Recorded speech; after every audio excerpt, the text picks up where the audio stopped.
तो दोस्तों, उड़ने की आशा के आज के एपिसोड की शुरुआत होती है एक बदले हुए फैसले से। मोहित का पिता सचिन और सायली से कहता है, तुम दोनों ना तो उसके दोस्त हो और ना ही कोई रिश्तेदार, लेकिन फिर भी इतना अच्छा उनके लिए बोल रहे हो। मैं तो मोहित का पिता हूँ, तो मुझे भी उस पर भरोसा करना चाहिए। वो फिर कहता है, आज तुम दोनों ने मेरी आंखें खोल दी, तो अब ये शादी करवाने के लिए मैं राजी हूँ। ये सुनकर सचिन और सायली दोनों बहुत खुश होते हैं। तभी मोहित के पिता को सुल्तान का फोन आता है। सुल्तान उधर से कहता है कि वो लड़की के घर वालों से मिलकर आया है और वो लोग भी बहुत अच्छे हैं। इधर मोहित का पिता उसे कहता है कि वो इस रिश्ते के लिए राजी हो गया है। सुल्तान कहता है, ये तो बकरे की दावत वाली बात कह दी जीजा जी आपने। फिर फोन रखने के बाद मोहित का पिता कहता है कि उसके साले साहब कह रहे थे कि लड़की का परिवार बहुत अच्छा है। सचिन भी इधर कहता है कि वो किशोर काका को बचपन से जानता है और वो लोग बहुत अच्छे हैं। उसके बाद मोहित का पिता सचिन और सायली दोनों को अपने कमाल के साले साहब से मिलकर जाने को कहता है, लेकिन सचिन काम का बहाना बनाकर वहां से निकल जाता है। इधर घर के बाहर जैसे ही सचिन और सायली निकलते हैं, पीछे से सुल्तान ऑटो से उतरता है, लेकिन इस बार भी उनकी नजर एक दूसरे पर नहीं पड़ती। दूसरी तरफ सचिन सायली से कह रहा होता है कि उनका एक और केस सॉल्व होने वाला है। वो कहता है, इसी बात पर चश्मा पहन ले। फिर दोनों अपने जासूसी वाले चश्मे पहन लेते हैं और सायली कहती है, ओके पार्टनर। इतना कहकर दोनों फिर वहां से चले जाते हैं। दूसरी तरफ रेणुका के डांस क्लास में मंदिरा आती है और शकुंतला को पूछती है कि मास्टर जी कहाँ हैं। तो शकुंतला बोलती है वो बस आती ही होगी।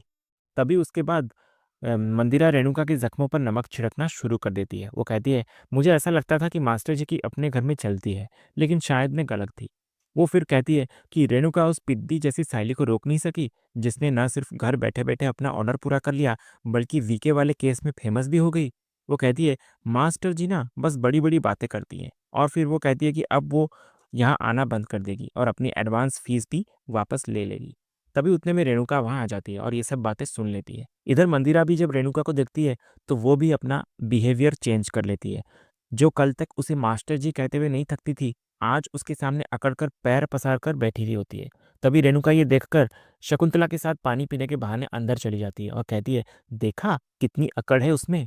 तभी शकुंतला रेणुका को समझाती है कि उसने सायली को रोकने की बात कही थी, लेकिन सायली ने फिर भी अपना काम पूरा कर लिया और इसी वजह से मंदिरा नाराज है। रेणुका कहती है, अरे शक्कू, मैंने उस फूल वाली को रोकने की 1000 बार कोशिश की, इसके बावजूद भी उसने उसका काम पूरा कर लिया, तो अब इसमें मेरी क्या गलती है। शकुंतला कहती है, इसी वजह से मैंने तुझे कहा था कि दूसरों की बातों पर विश्वास मत कर।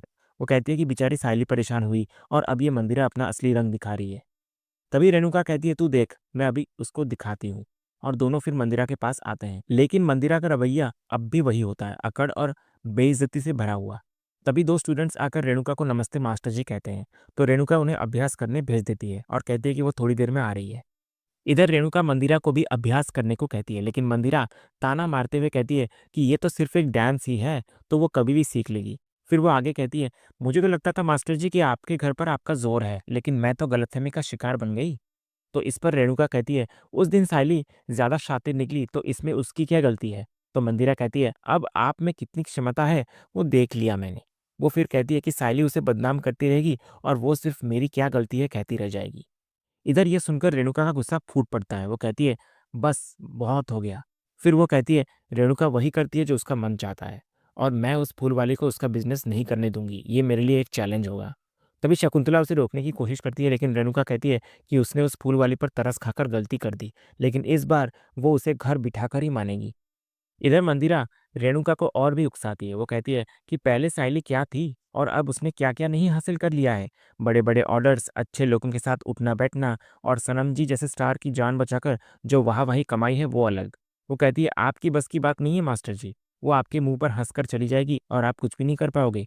तो इस पर अब रेणुका के दिल में नफरत की आग पूरी तरह भड़क चुकी होती है। वो कहती है, उसने क्या किया है और क्या नहीं, ये मैं अच्छे से जानती हूँ, पर अब नहीं, क्योंकि उस साले की उल्टी गिनती शुरू हो जाएगी।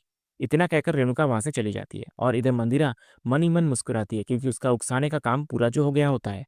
दूसरी तरफ सचिन और सायली दोनों भावना को उसके घर लेकर आते हैं, लेकिन भावना घर के अंदर जाने से डर रही होती है। तभी सचिन कहता है, घर से भागने में इसको डर नहीं लगा, लेकिन घर के अंदर वापस जाने से डर लग रहा है। तभी सायली भावना को समझाती है कि भावना, तुम्हारी आई और बाबा बहुत अच्छे हैं और तुमको बहुत प्यार करते हैं, अगर तुम उनसे माफी मांग लोगी तो वो तुमको माफ कर देंगे। फिर जैसे ही भावना घर के अंदर आती है, उसकी माँ गुस्से में उसे 2-3 थप्पड़ जड़ देती है। इधर भावना रोते हुए उनसे माफी मांगती है और फिर वो अपने पिता के पास जाकर भी माफी मांगती है। लेकिन किशोर अपनी बेटी को प्यार से कहता है, कोई बात नहीं बेटा, एक बार तू अगर खुलकर बात कर लेती ना तो हम समझ जाते। आखिर तेरी खुशी भी तो हमारी खुशी है ना। इधर सचिन कहता है अब जब दोनों परिवार तैयार है तो उन्हें शादी की बात आगे बढ़ा देनी चाहिए। किशोर सचिन और सायली का शुक्रिया अदा करता है। सचिन फिर कहता है कि उन्हें लड़के और उसके घर वालों से मिलकर शादी की तारीख पक्की कर देनी चाहिए।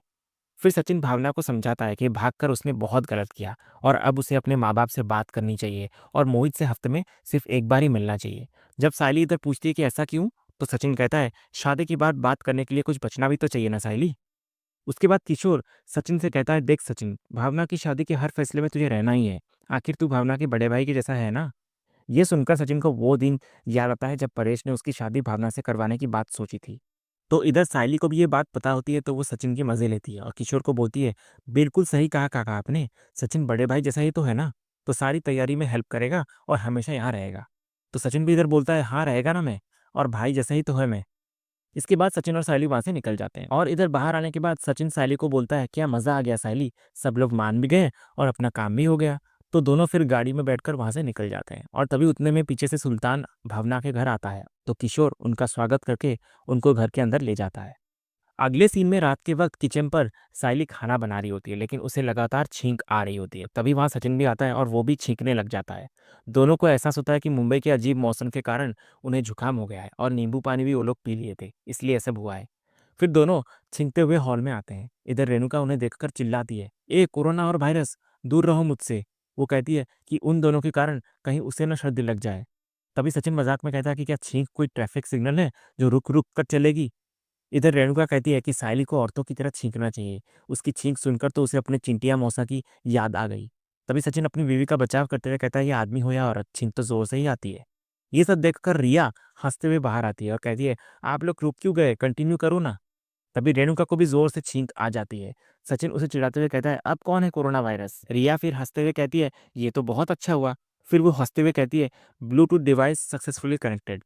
उसके बाद सायली इधर कहती है कि उन्हें गर्म पानी का भाप लेना होगा।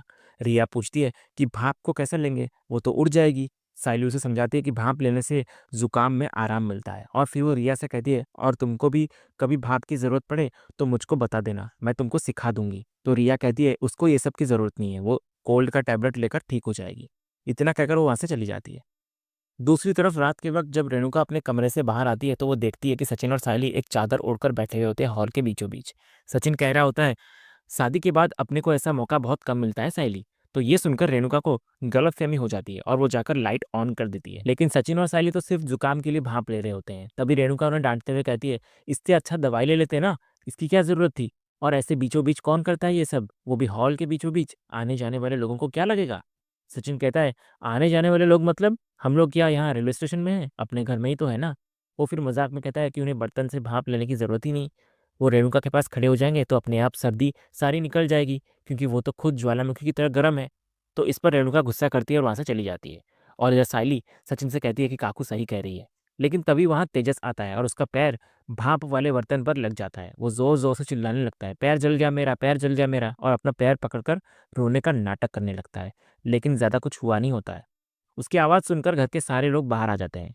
रेणुका इधर घबराकर कहती है पूरा का पूरा पानी उसके पैर पर गिर गया। इधर रोशनी सायली से आइस पैक लाने को कहती है लेकिन सचिन उसे रोक देता है। सचिन कहता है इतना भी कुछ गर्म नहीं था जितना तू ये डबल एक्टिंग कर रहा है खजूर। तेजस कहता है इतना गर्म पानी था कि एक इंसान का काम तमाम हो सकता था। तेजस फिर सचिन को हॉल में भाप लेने के लिए डांटता है तो सचिन कहता है और कौन सा कमरा है हमारे पास जो हम वहां जाकर करेंगे। रिया भी कहती है कि सचिन और सायली के पास अपना कमरा नहीं है तो वो हॉल में ही भाप लेंगे ना। तो ये सुनकर रेणुका एक और ताना मारती है सचिन को। वो कहती है कब से बना रहा है तू अपना कमरा, चार बातें सुनाकर और चार ईंटें लाकर कमरा नहीं बनता, उसके लिए कुछ करना पड़ता है, मेहनत करना पड़ता है। वो कहती है कि उसका कमरा अभी तक सिर्फ सपनों में ही है। इतना कहकर वो वहां से चली जाती है। इधर ये सुनकर सचिन का चेहरा उतर जाता है।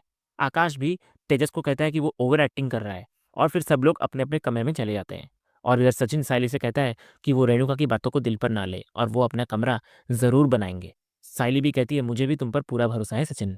अगली सुबह सायली की हालत और भी खराब होती है। वो जुकाम और बुखार में तप रही होती है और फिर भी किचन में सबके लिए नाश्ता बना रही होती है। तभी वहां रेणुका आवाज लगाती हुई आती है चाय बनी या नहीं। फिर किचन में आकर वो सायली को छींकते हुए देखती है और कहती है काम से बचने के लिए नाटक कर रही है ना तो बुखार का, दूर रहे मुझसे। सायली कहती है वो नाटक नहीं कर रही और अगर उसे यकीन नहीं है तो वो खुद चेक कर सकती है। उसके बाद सायली चाय बनाने लगती है लेकिन तभी उसे चक्कर आ जाते हैं और वो गिरने ही वाली होती है कि रेणुका उसे थाम लेती है। वो सायली के बदन को छूकर देखती है और कहती है तेरा बदन तो पूरा तप रहा है। अगर इतने ठंडे पानी में काम करेगी तो जुकाम तो होगा ना।